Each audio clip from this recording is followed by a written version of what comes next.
Every evening, when the hall fires were banked low, and the last of my council had gone to their chambers, I watched my son. I did not let him see me do it. Kedron, Alpha King of Thornville, Lord of 11 wolf packs, sovereign of the northern reaches, the man the southern kingdoms called the Iron Wolf, standing in the shadow of the gallery arch, watching a small boy sit alone at a long table and look at nothing. It was not a thing a king should do. I did it anyway. I had done it every night for 2 years. Fen was 7 winters old. He had his mother's eyes dark gray, like stone under rain, and her way of sitting very still in a loud room, as though he could make himself too small to be noticed. Aldara had possessed that quality too. My wolf had loved it in her. I had spent 15 years trying to deserve it. She had died in late winter, 2 years past, a sickness that the healers named too late. Fen had stopped speaking 3 days after we buried her, and in 2 years had not begun again. The court healers said grief did this sometimes, especially in children who shifted late. His wolf was still coming, still forming. They said the silence was a kind of waiting. They said it with confidence in their voices and uncertainty in their eyes. I had learned over those 2 years to read the uncertainty. The court had given up hoping, even if they were too careful to say so in front of me. My steward Orvath managed Fen's care with quiet efficiency and an expression of resolved sadness. My sister Velith visited twice a month from her holding in the east and brought Fen wooden animals and river stones, and spoke to him in the gentle, patient voice of someone who has accepted that no answer will come. Even the pack wolves, my pack's bonded animals, who had always found their way to Aldara, had stopped lingering near Fen's door, as if they too had grown accustomed to the silence. I had not grown accustomed to it. I stood in the gallery arch each night and watched my son sit at the long table, and I felt the shape of the silence like a stone inside my chest. That was where I was standing, on the night the woman arrived. She came in with a group of late-season travelers, 3 men from the timber trade, a healer from the valley town 3 days south, a woman driving a cart of pressed goods. They had arrived together for safety on the winter roads and applied at the south gate for shelter and work. Thornville took in traveling workers most winters. It was a custom that predated me, and I had kept it. I was not watching them arrive. I was watching Fen. He was sitting at the table as usual, a cold cup of broth in front of him that he had not drunk. One of the young court women had placed a cloth doll near his hand, meant kindly, and he had shifted imperceptibly away from it, so it was no longer quite touching him.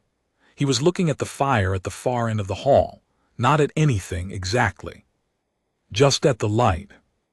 The travelers came through the main hall doors in a gust of cold air. Orvath met them near the entrance, and I heard his low voice managing them, identifying them, assigning quarters, directing the healer to the south corridor. The usual. I watched Fen. He did not react to the cold air or the new voices. He rarely reacted to anything. Then he stood up. I went still. It took me a moment to understand what had changed. Fen was on his feet, his chair pushed back, facing the entrance. His body had a quality I had not seen in 2 years, the fine-pointed stillness of a wolf pup that has caught a scent. Not fear, not distress, something else, something alert. I looked toward the entrance. The woman was the last of the travelers to come through the door. She was perhaps 30 years old, tall, spare-built, dressed in the plain oiled wool of someone who works outdoors. Her hair was dark and pinned loosely at the base of her neck, and there was wood shaving caught in it, pale against the dark. She was carrying a worn canvas pack over one shoulder and what appeared to be a long-handled adze in her other hand, wrapped in cloth at the blade. She looked around the hall with the calm, assessing gaze of someone arriving at a work site, noting the ceiling height, the stone quality, the fit of the doors. She was not looking at Fen, but Fen was looking at her. My steward Orvath was saying something to her, a question, likely the standard intake. I was too far away to hear the exchange. I watched her answer him. He shook his head, gestured toward the east passage. She said something else. He shook his head again, more firmly this time. Turning her away. Some technicality of the winter work, too late in the season perhaps, or her craft not on the list of needed trades. I looked at my son. He had not sat back down. His hand was resting on the edge of the table, and his weight was slightly forward, the way a person leans when they are about to walk toward something. In 2 years, I had not seen him want to move toward anything.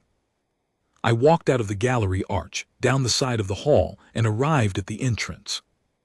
Orvath was saying, with the polite finality he was good at, "The woodcraft positions were filled in early autumn, I'm afraid.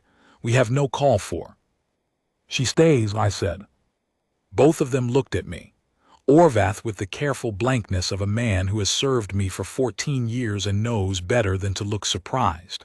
The woman, a beat of assessment, quick and unself-conscious, the way she had looked at the hall when she came in, taking in what was in front of her, not alarmed by it. "My lord," she said, and inclined her head.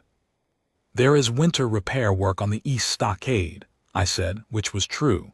The east stockade was always needing repair. "Orvath will show you to the working quarters." She looked at Orvath. He looked at me. Then he nodded and said, "This way," and she followed him, and I stood in the entrance of my own hall and wondered what I had just done. I looked back at the long table. Finn had sat down again. But his chair was turned, now, facing slightly away from the fire, facing the direction Orvath had taken her. Her name, I learned the next morning from the intake register, was Sale. No second name listed. Traveling craftspeople often gave one name to the steward, and the steward did not push. Trade, woodcraft, joinery, structural repair. Origin, the Middle Territories, 3 days southwest. No pack affiliation. That last line held my attention for a moment. No pack affiliation meant several things: born outside pack territory, or rejected, or born of a pairing that straddled the boundary of wolf and human. It was not rare. Thornville had always had unaffiliated craftspeople among its winter workers, and I had always maintained that the work mattered more than the bloodline. But it was a thing I noted. She was working on the east stockade by the time I made my first round of the morning. I did not go specifically to see her. The east stockade was on my usual circuit. She was already partway up a section of rotten fencing, assessing the fit of the posts with her hands and an expression of focused concentration. She had tied her hair back more neatly than the night before, and she was wearing a canvas apron with pockets, one of which held a row of chisels. There was a small charcoal stick tucked behind her ear. She was marking the damaged sections in a methodical pattern I did not recognize, short lines and crosses, some kind of personal notation. She heard me approach and looked down without startling. Alpha King. She descended 3 rungs quickly and without fuss and stood on the ground. Not servile, she simply did not want to speak to me from above. "The east stockade was built poorly the first time," I said. "It will want more than patchwork." She turned and looked down the fence line, thoughtful. "Yes," she said. "The post setting angle is wrong. They've been fighting the soil movement instead of accounting for it. If you want it to hold, you'd strip it and reset it. But if that's not possible this winter, I can stabilize it well enough to get through the cold and do the full work in spring." It was the most I had heard anyone say about the stockade in years. My steward Orvath's reports always concluded with ongoing maintenance required, which I had always understood to mean, "I have arranged for someone else to deal with this." "Spring," I said. "Stabilized now, rebuilt when the ground softens. The deep-set work wants warm soil." She glanced at me once briefly. "I'm assuming you want it done correctly." "I do." "Then spring," she said simply and picked up her adze. I left her to it, but I looked back once from the gate. She was already climbing again, charcoal stick in hand, marking the next section. She ate in the workers' hall, not the great hall.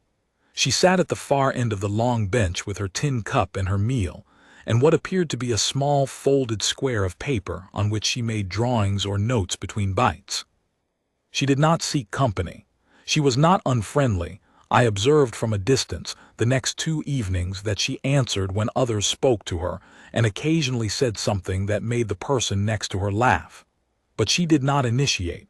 She was comfortable with her own silence. I had forgotten that was a thing a person could be.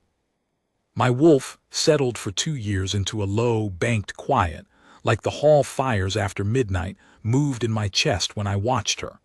Not the surge I had felt for Aldara in those first months, young and overwhelming. Something different. Something that felt, oddly, more like recognition than desire. As though I were looking at something I had been waiting to see without knowing I was waiting. I ignored it. I was good at ignoring things that unsettled me. It was, as my sister Velith had told me more than once, one of my most irritating qualities. Fen was watching her too. I noticed it on the 3rd day. He had a window in his room that faced the south yard, where she worked the stockade logs in the afternoon.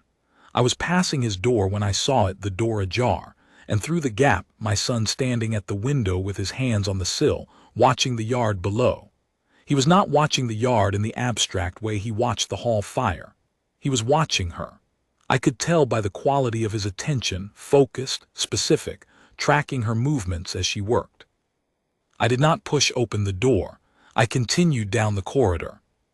But in the night, standing in the gallery arch as Fen sat at the long table, I kept seeing his face at the window.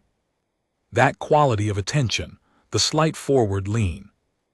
On the 6th day, she appeared in the great hall at the evening meal.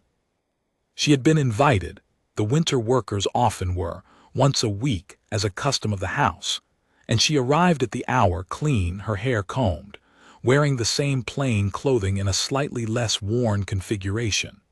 She sat where Orvath directed her, near the middle of the long side table, between the head drover and one of the stone carvers. Fen was in his usual place. He looked up when she entered. She did not look at him immediately. She sat, thanked the server, poured her water, and began the meal with the same focused quiet she brought to everything. Then, perhaps sensing it, she looked up and across the hall. Their eyes met. Fen, for the first time in 2 years, did not look away from someone who looked at him. She did not smile at him. She did not make the face adults make at silent children, the careful, encouraging expression that Fen always seemed to feel immediately, that made him look at the table. She just looked at him, the way she looked at the stockade fencing, assessing, calm, without judgment or agenda. Then she looked back down at her meal. Fen looked at his meal. Something pulled at the underside of my sternum that I could not name. After the meal, when the tables were being cleared and the hall had loosened into its evening shape, Sale took a piece of the dark bread from her plate and walked to the side hearth to put it in the fire box for the pack wolves that came in at night. Standard custom, most long-term workers learned it by the first week, but she had been here 6 days. No one had told her. She must have watched and simply started doing it. I looked at Fen. He was watching her walk to the fire box. Then he looked at me. That was also new. He had stopped meeting my eyes 2 winters ago. I held his gaze. He held mine. Neither of us spoke. That was nothing unusual. We had not spoken easily to each other since Aldara died, not because I didn't want to, but because every attempt I made to reach him felt like pressing on a bruise, and I had grown afraid of hurting him more than the world already had.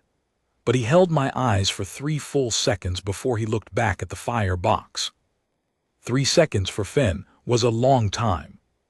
On the 9th day, she left something on his window ledge. I heard about it from the young court woman, Merv, who managed Fen's mornings. She came to me in the corridor outside the council room, slightly uncertain, and said that something had appeared on the boy's windowsill. A carved wolf, small enough to sit in a palm. Dark wood, smooth-sanded, well-made. He hasn't touched it, Merv said, but he keeps looking at it. Leave it there, I said. That evening, I found Sale at the East Stockade, working late by lantern light, checking the stabilization brackets she had set the day before. I stood at the fence gate and watched her work for a moment before she noticed me. "The carved wolf," I said when she descended. She looked at me steadily, without the flinch of guilt or the tilt of apology. "I had scrap timber left from the post setting. My hands work when I'm not thinking." "You've been watching my son."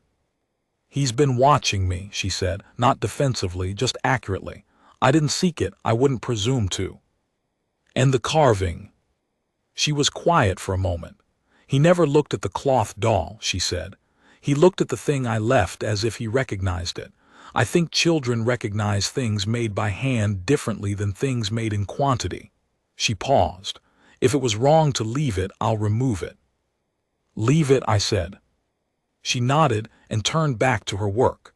I stood at the fence gate a moment longer than I needed to. My wolf was doing something in my chest that I had been resisting for 9 days. A slow, persistent warmth, like embers that would not stop throwing heat no matter how carefully I banked them. "How long before the stabilization is complete?" I asked. 2 more days, she said. "Then I can do smaller repairs through the winter until the ground softens." "Good," I said, and walked back toward the hall. I stopped at the corner and looked back once, as I had looked back from the gate on the first morning. She was climbing again in the lantern light, adze in her belt, charcoal stick behind her ear, and she was completely absorbed in the work, as if the conversation had already left her mind entirely. I envied that, with a fervency that surprised me. Fen touched the wolf on the 12th day. Merv told me he had picked it up, held it for a moment, set it back down. He looked at it all through the morning. On the 14th day, he took it with him to the evening meal. He sat at the long table with the carved wolf in front of him and looked at his broth. And Sale was not in the hall that evening. She ate in the workers' hall. And I watched my son's hand rest beside the small carved shape, and something in my chest ached so specifically, and so exactly that it took my breath. I went to his end of the table after the meal, sat across from him. He did not look up. "That's well made," I said, nodding at the wolf. A pause, then slowly he turned it so it faced me, showing it to me, not speaking but showing. I looked at the carved wolf, then I looked at my son. "She made it from the scrap timber," I said, "from the stockade work." He looked at the wolf. His fingers touched the smooth back of it just once. "She's staying through the winter," I said, "to do the repairs in spring." He looked at me, not for 3 seconds this time, longer. His gray eyes, Aldera's eyes, held mine with a question I could not quite parse. Not confusion, something more specific. Something like, "And what do you make of that?" I had no answer, or rather, I had one that I did not know how to give him. "Finish your broth," I said instead, the way fathers say things when they have run out of better words. He looked at the broth, then slowly he drank it. He had not finished a full cup of broth in 2 years. I did not remark on it. I sat with him until the hall was nearly empty, and then I walked him up to his room, and he fell asleep with the carved wolf on the pillow beside him, and I stood in the doorway for a long time afterward, not able to leave. She found him in the south yard on the 17th day. I did not see it happen. Merv told me afterward that the boy had slipped out of the morning room and gone down to the yard where Sale was finishing the stabilization work. That he had stood at the edge of the yard for a long time, watching, and that she had continued to work, not making a production of his presence, and eventually he had sat on the low stone wall at the yard's edge and watched, and she had let him. They had spent nearly 2 hours like that, she working, he watching. She had not spoken to him except once, midway through. She had crouched down to examine the ground set of a post, and without looking at him she had said, "See how the angle accounts for the frost heave," and pointed. And he had looked where she pointed and nodded. A nod. My son, who had not spoken or nodded or made any directed gesture for 2 years, had nodded. When Merv told me this, she had tears in her eyes, which she was trying to conceal and doing it poorly. I turned away before I had to manage my own expression. I went to the East Stockade that afternoon. Sale was packing her tools. The stabilization work was done. "My steward tells me you've finished," I said. "Yes, she'll hold through the winter." She buckled the canvas tool pack with practiced efficiency. "The boy came down this morning." "I heard." She glanced at me. "I didn't invite him. I want you to know that. I don't know what he needs, and it would be wrong of me to presume." "He needs—" I stopped. "I don't know what he needs either," I said. It was the first time I had said that to anyone in 2 years. My counsel had been given 3-word answers and closed doors. My sister Velith had been given polite deflection. Sale, who was still buckling her tool pack, received the truth, apparently, because she was not looking at me, and that made it easier. "Children who have lost something," she said, still looking at the pack, "sometimes they need someone who doesn't need anything from them. Not speech, not progress, not healing. Just someone who shows up and does what they're doing and doesn't require them to perform being better." I was quiet for a moment.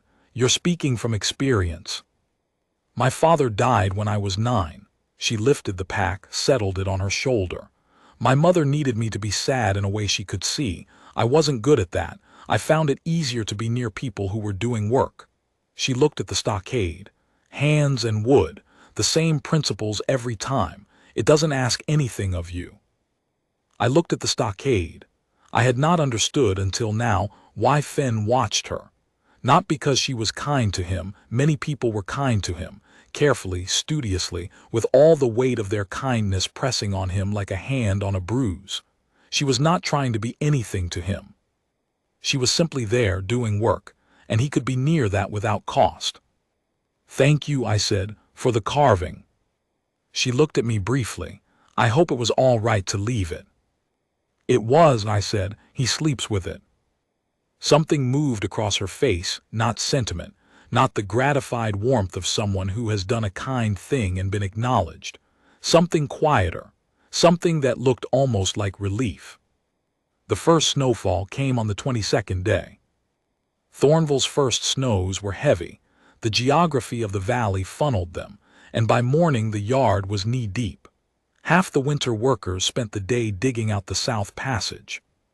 Sale spent the day in the storeroom off the West Hall, taking inventory of the repair timber and sorting it by grade, which was not a task anyone had assigned her. She had simply identified that it needed doing and done it. I found her at it mid-morning. She was kneeling on the storeroom floor with a piece of charcoal and a long strip of paper, making a list. She looked up when I came in and went back to her list. "I hope this is useful," she said. "Your timber is stored without any system. You have good quality repair stock mixed in with junk wood that wants burning." "Sort it however you see fit," I said. "I'll need someone to carry the burning pile out." "I'll send Orveth." She nodded, made a mark on her list. I leaned against the doorframe and watched her work. My wolf was doing the thing it had been doing for 22 days, that persistent, unhurried warmth, the embers that would not bank. I had stopped trying to name it. I had begun to suspect that I knew exactly what it was, and that the knowing was the reason I was resisting naming it. "Where do you go at the end of a winter's work?" I asked. She turned the paper over, started a new column. "Wherever the work is, I have a circuit the western hill towns mostly, sometimes south." "Alone?" "Usually." "You have no pack," I said. She was quiet for a moment. "My mother's pack did not want a mixed child," she said, without heat or particular weight. "My father had no pack, so no." I had thought so, from the intake register. The absence of pack affiliation in someone her age usually had a history, and that suits you. She looked at me briefly and directly. "It's what I am. Suiting doesn't come into it." It was the same quality she had in everything, not bitterness, not pretense, just the unadorned truth of the situation. I had spent 2 years surrounded by people who managed their words around me as though I were a structure that might collapse if struck wrong. The woman in my storeroom spoke to me the way she spoke to the stockade, directly and about what was actually there. My wolf pressed upward against my sternum, warm and insistent. "You could stay," I said. She stilled for a moment, "through the winter." "And after," I said, "the east stockade rebuild in spring. And whatever else wants doing." She looked at the timber inventory list. "Alpha King." "Kedron," I said. Another pause. She looked at me with her gray eyes, not alarmed, not flattered, but thinking, assessing the way she assessed everything. "Why?" she said. It was exactly the right question.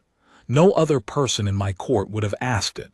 They would have accepted or demurred or expressed gratitude or looked for the angle. She asked why because she genuinely wanted to know. I did not have yet the words for the full answer. I had my son's face at the window. I had the carved wolf on the pillow. I had 2 years of silence and the specific quality of the warmth in my chest that I was only beginning to stop fighting. "Because the work isn't finished," I said, which was true and not all of the truth. She looked at me for a long moment. "All right," she said, "I'll stay." She went back to her list. I stood in the storeroom door for a moment longer, and then I walked away down the corridor, and I was aware, with a precision that surprised me, of exactly where she was in the building, as though my wolf had mapped it.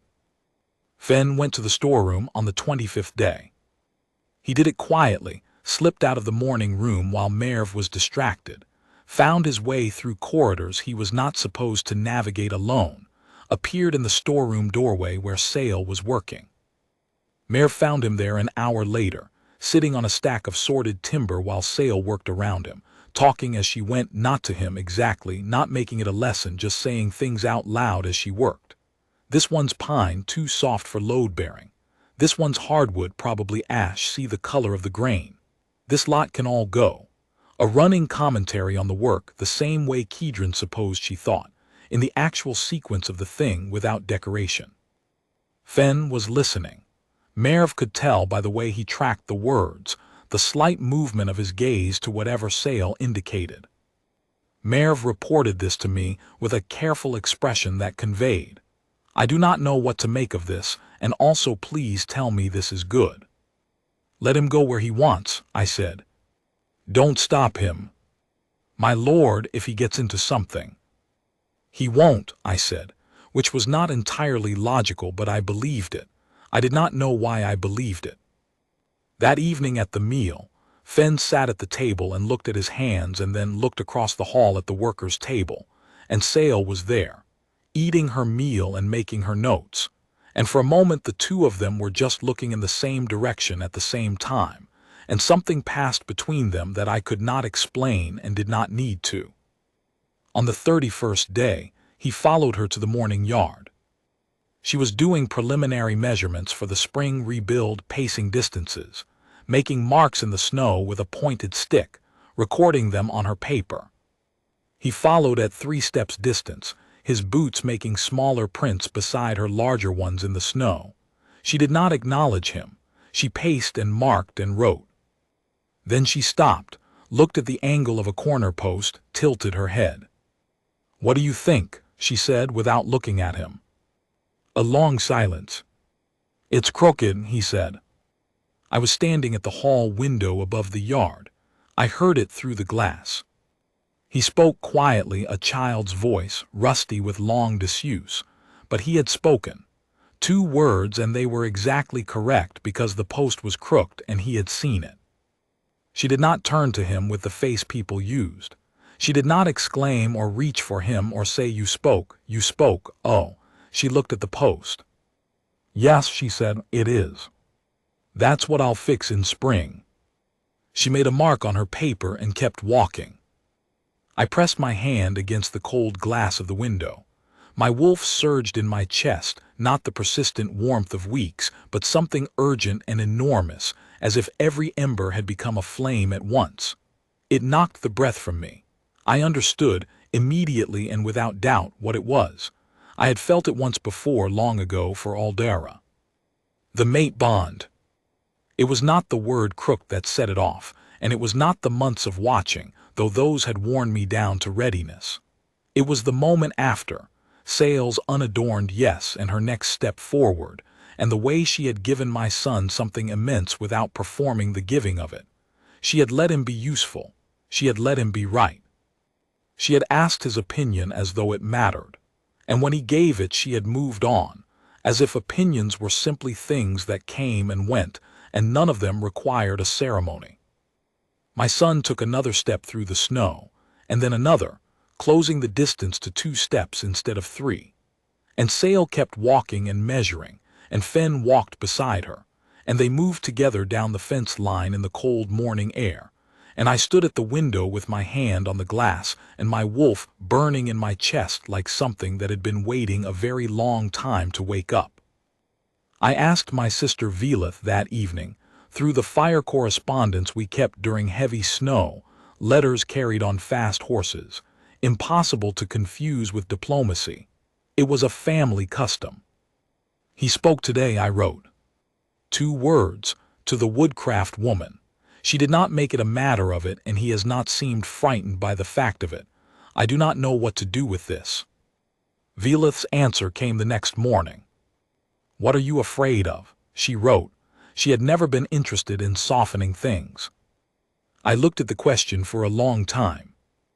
I was afraid of a great many things. I was afraid that whatever small, fragile thing had started to open in my son would close again if I handled it wrong. I was afraid that I was reading my own hunger for a solution into someone who was simply a skilled and decent worker who had happened to arrive at the right moment. I was afraid that the mate bond I had felt at the window was real, and that it would complicate what she gave Fen, and that I would ruin both things by wanting them. I was afraid, if I was honest, of another winter like the last 2, of another morning watching Fen at the long table, of my wolf banked and quiet and the hall silent and cold even with the fires lit. I wrote back, "I'm afraid of being wrong about what I think I know." Velith wrote, "You have never been wrong about the things that matter. You've only ever been slow." I folded the letter and put it in the fire. He spoke again on the 35th day, and again on the 37th, and on the 40th day he said 6 words to her in the yard, and she answered them and said 3 back, and they moved on. By the 43rd day he was saying enough, in aggregate across a morning, to constitute sentences. He did not speak in the hall. He did not speak to me, not yet. But the silence in the hall had a different quality now. It was not the absence of Fen, but the presence of a boy who was keeping something for the yard, the way a person keeps a good tool for the work it's meant for. I sat with him in the evenings as I had begun doing in the 14th day, and I told him things. About Thornville. About the history of the East Stockade, which I had looked up in the old records specifically so I would have something to say. About the gray wolves in the far forest, which I had encountered on my morning rides. He listened, and sometimes his hand moved toward the carved wolf on the table. He brought it everywhere now in his pocket, and sometimes he looked at me. And once, on the 41st evening, he said 1 word to me. "Yeah." I had been saying that the gray wolves, which I had seen the previous winter, had apparently moved further east this year, and it had been a quiet season for sightings. And he had said "yeah," very quietly, as though he had considered whether to speak and decided in favor of it. I said, "You've been looking for them too." He looked at me and nodded, 1 nod clear. I said, "In spring, when the ground softens, we could ride the eastern boundary, see if they're still there." He looked at me for a long moment, then he nodded again. That was enough. That was, for that evening, entirely enough. The great hall gathering came at midsummer, which is to say the midpoint of the winter, when Thornville held its pack-gathering feast. All 11 pack representatives, the court, the winter workers, the broader household. It was my largest formal event of the year, and I had been dreading it with increasing specificity for 2 weeks, because Fen attended the midsummer feast and Sale would be there, and I had not yet said out loud what I knew. What I knew, she was my fated mate, My wolf had known it at the window. My own certainty, slower and more stubborn, had arrived in stages over 40-something days and was now complete. The bond, once named, does not unname itself. The question was not what I knew, but what I intended to do with it. And I had been going around that question, the way water goes around a stone. I did not want to frighten her away. I did not want to make her feel that staying in Thornville had been a trap, that my extended work offer had been calculation. It had not been, or rather, it had been partly, and the part of me that was king rather than wolf was ashamed of the calculation, and the part of me that was wolf thought the king's shame was beside the point.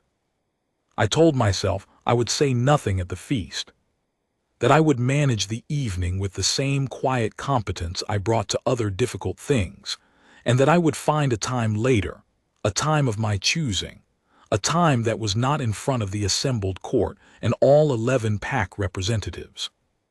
And then Finn walked across the hall. He had been sitting in his place at the long table. He had attended the feast without incident. More than that, he had attended it without the air of siege I usually felt from him at formal events, the sense of a small creature holding very still and hoping not to be noticed. He was wearing his good clothes, which he had allowed Merv to put him in without protest, and he had eaten a reasonable amount of his meal. And twice during the evening I had glanced at him and found him watching the hall with something that looked, tentatively, like interest. Sale was at the workers' table at the far end of the hall. She was in her usual place at the end of the bench, her tin cup, her posture of comfortable self-containment. She had worn the same plain clothing as always. She did not appear to own anything more formal, and she was slightly out of place among the other winter workers who had dressed for the feast, but she was not uncomfortable about it. She was eating and occasionally saying something to the man beside her, and otherwise she was watching the hall with the same assessing, undemanding gaze she brought to everything. I saw the moment Finn stood up, because I was always watching both of them. He pushed back his chair and stood, and the court woman beside him, one of Velith's people, said something quiet and questioning, and he did not look at her. He was looking across the hall. Every person near him at the table noticed. The instinct passed outward in a ripple, faces turning, conversations catching, the hall going quieter by degrees as he began to walk. He walked across the great hall, past the center fire, past the pack representatives' table, past the middle of the room, where the floor was open and every eye was on him, and he kept walking, small and certain in his good clothes, the carved wolf in his fist at his side. He walked to the workers' table. He stopped in front of Sale. The hall had gone almost entirely silent. 50 people, 70 people, watching a 7-year-old boy stand in front of a woodcraft woman at the workers' table with a carved wolf in his hand. Sale set down her cup. She looked at him, the way she always looked at him, quiet, direct, without the careful, hopeful face. He held out the carved wolf, not to give it to her, to show her. He turned it in his fingers so the grain of the wood caught the candle light, and he said, clearly enough that the nearest part of the hall heard it, "I know what kind of wood this is." She leaned forward slightly. "What kind?" "Ash," he said. "From the good pile I can tell by the color." She looked at the wolf, then she looked at him. "That's right," she said. "I chose that piece on purpose." He looked at the wolf in his hand. Something moved across his face, a small, particular satisfaction, the satisfaction of a thing understood. Then he took the last step forward and reached out and took her hand. Not the carved wolf, her hand. He just took it, the way children take things that belong to them, and he stood beside her at the workers' table with her hand in his. The hall did not breathe. My wolf rose in my chest like a tide. I was moving before I had decided to move. Across the hall, past the center fire, past the pack representatives, and the floor felt long and my heart felt enormous, and my wolf did not pull forward or urge me faster. It simply rose and rose, steady and certain, and I walked through the silence of my entire court and my 11 pack representatives and my winter workers, and I arrived at the workers' table. Sale looked up at me. She had not let go of Fenn's hand. In her eyes I did not see alarm or calculation or the careful flattery of someone who has been noticed by a king. I saw the same thing I always saw in her, a woman who was assessing what was actually in front of her. I did not have a speech. I was not a king who made speeches at emotional junctures. I was a king who said the plainest version of the true thing and let it land. I unclasped my outer cloak. It was the gray winter wool, heavy, edged in the silver of Thornville. I settled it over her shoulders. She was still looking at me. Her hand was still in Fenn's. "My son knows what he's doing," I said. "He usually does." The hall was entirely silent. Then from the pack representatives' table, someone, Orvath, I thought, or perhaps the head of the northern pack, made the low sound of assent. And then another. And then the sound moved through the hall like a current, low and collective, the wordless acknowledgement that a thing had been named. Fenn, beside Sale, was looking at me with Aldara's gray eyes, not questioning, not uncertain, just looking with the patient, steady expression of someone who had already known. I reached out and put my hand on his shoulder. He leaned into it, a small animal warmth, and my chest ached with everything I felt for him. Sale said quietly, "Kedron." "Yes," I said. She looked at me for a long moment. Then she said, "I'm going to need more than a winter." I felt something loosen in me that had been held too long. "I know," I said. She looked down at Fenn, who was still holding her hand, and then back up at me. "He's going to need a rebuilt stockade in spring." "He is." "And the eastern boundary when the ground softens." She had heard that then, from him or through the walls of the old hall. "Yes," I said. She was quiet for a moment. Then she said, "All right." Not with ceremony, not with the particular trembling of people who perform important moments for an audience. She just said all right, the way she had said it in the storeroom when I had asked her to stay, and that was the whole of it. I sat beside her at the workers' table, which was not a thing the Alpha King of Thornville typically did at the midsummer feast, and Fenn climbed onto the bench on the other side of her and sat with his shoulder against her arm, and the hall began, slowly, to breathe again, and then to talk, and then to return to its feast. There is a word in the old pack language for the recognition, not the bond, not the mark, but the specific moment when you understand that a thing has been true for longer than you knew it. Aldara had laughed at it years ago when I had first tried to use it about something simpler. "You always know it when it's already happened," she had said. "That's the whole point." She had been right about most things.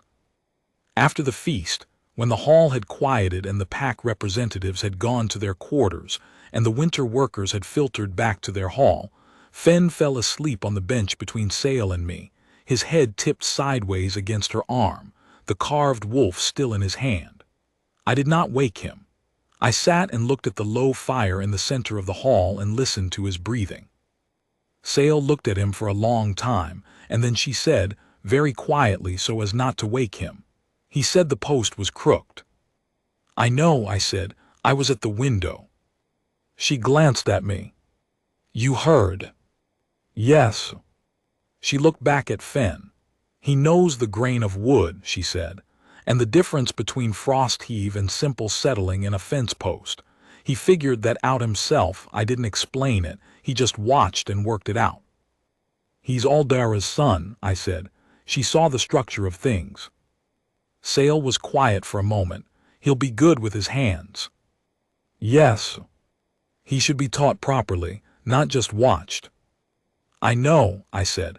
"I'm hoping the person who teaches him will be here." She looked at me, brief and steady. Then she looked back at the fire. "I haven't gone anywhere." I sat with them in the cooling hall until Fenn's breathing deepened into real sleep, and then I gathered him carefully. He stirred, but did not wake, just settled against my shoulder with the automatic trust of a child who has decided a thing. and I carried him up to his room and put him in his bed and put the carved wolf on the pillow beside him. He opened his eyes barely and said, "She's staying." "Yes," I said. He closed his eyes and was asleep again before the word was out.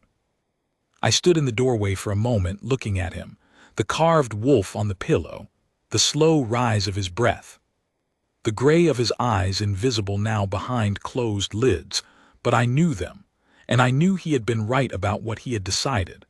That Sale was a thing worth walking across a hall for. He had always been good at recognizing things. I walked back down to the hall. She was still there, sitting at the worker's bench, her hands around her cup. She had not left.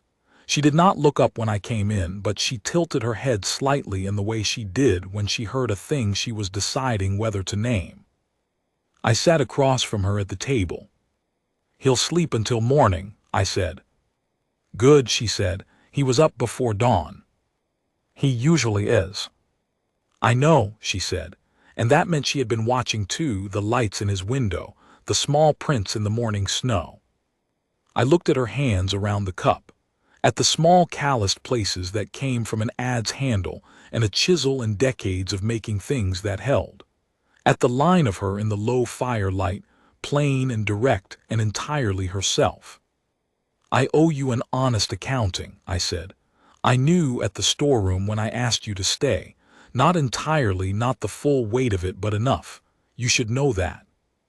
She looked at me. "I know," she said. "I knew before that." I looked at her. "How long?" She considered. "The first day, the fence gate." She looked at her cup.